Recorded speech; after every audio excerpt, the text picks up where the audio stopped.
This is the best part. This is the best part.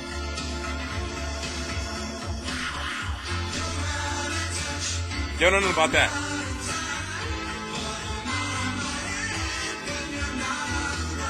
Yeah, out here listening to that Young Thug and that 227 Savage. Anyway, the rumors are, or Andre Ward is alluding to, retirement. So he wins one of the most controversial fights in history.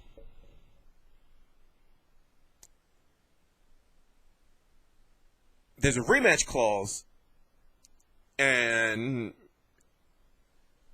allegedly he's talking that, I've did everything I wanted to do in the sport. Went undefeated for 20 plus years. I won titles in 2 divisions. Olympian. That's what he's talking.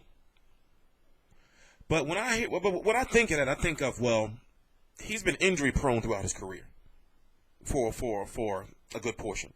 So I'm wondering, to me, I'm thinking, maybe he got an injury that's like, maybe he's been injured for a long time and he's just been fighting. He never healed from a previous injury. And basically the doctors probably told him maybe get one more payday. I'm just, going out there. I'm just throwing maybe likely scenarios. Or the other scenario, which is going to be ran with, is he knew he lost that fight. He retired to dodge Kovalev. That's what they're going to say.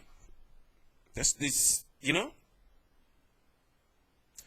So we don't know what it is.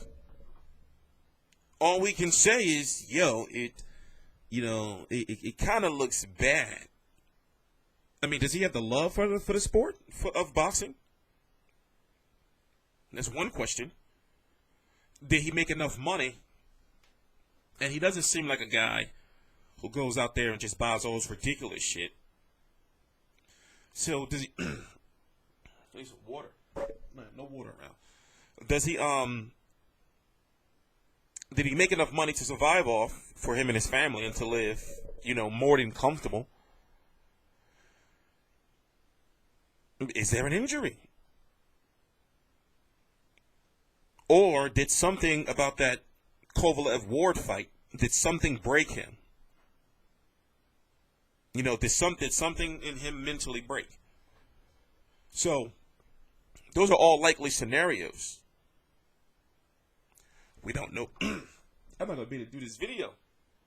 I always keep water around. I just did 7 straight videos back to back. And damn it. That's why when you see comedians and people, when they do the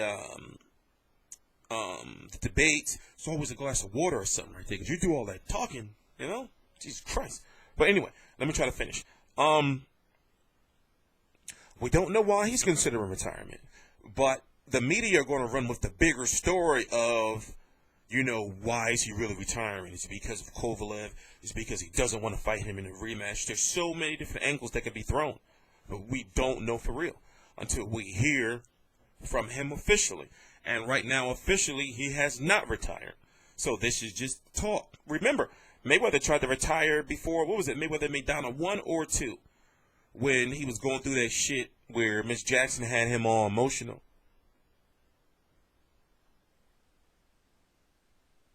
We don't know. But I guess only time will tell, because talking to the trainer of Kovalev, remember, their side feel they won. Ward's side feel they won. There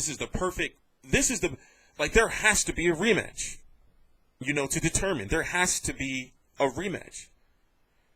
The trainer of Kovalev, John David Jackson, said that they don't want an interim, fight.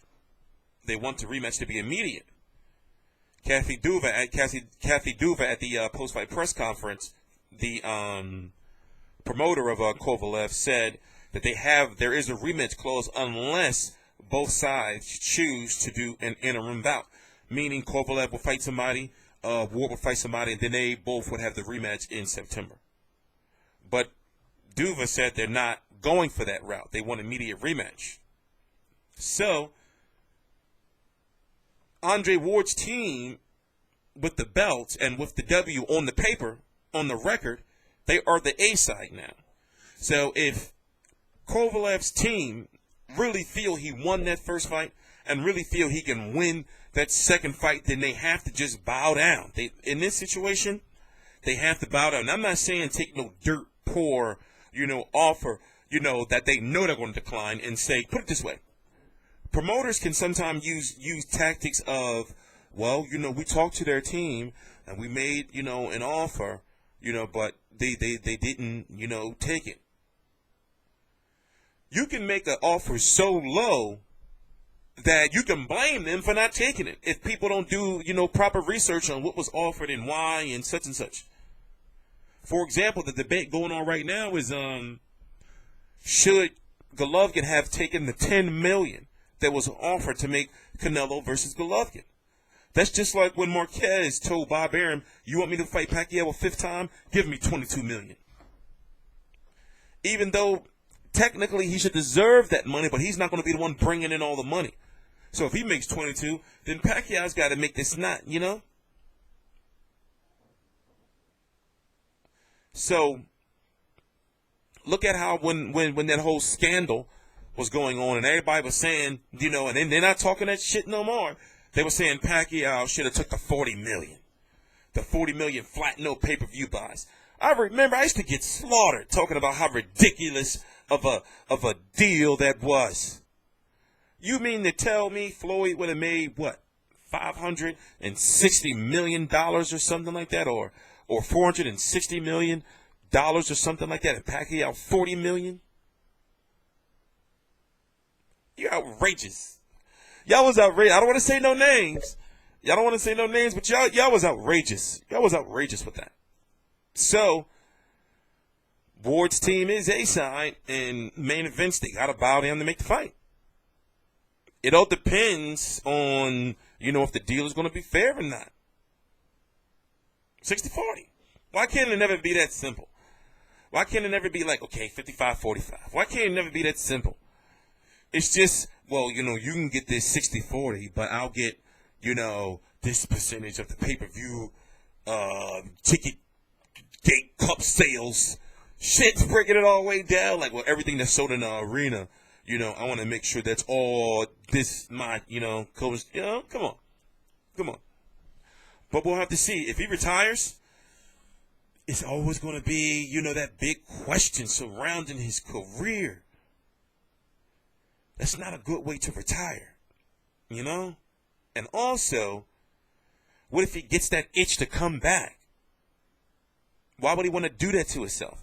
When he later on, he'll probably say, on some ESPN 30 for 30, 2032, in year 2032, talking about how, I made the worst mistake of my life. I should have, kept fighting, especially when you're at the top like that. Should have had the rematch, should have yada, yada, yada. Come on. Let's just hope.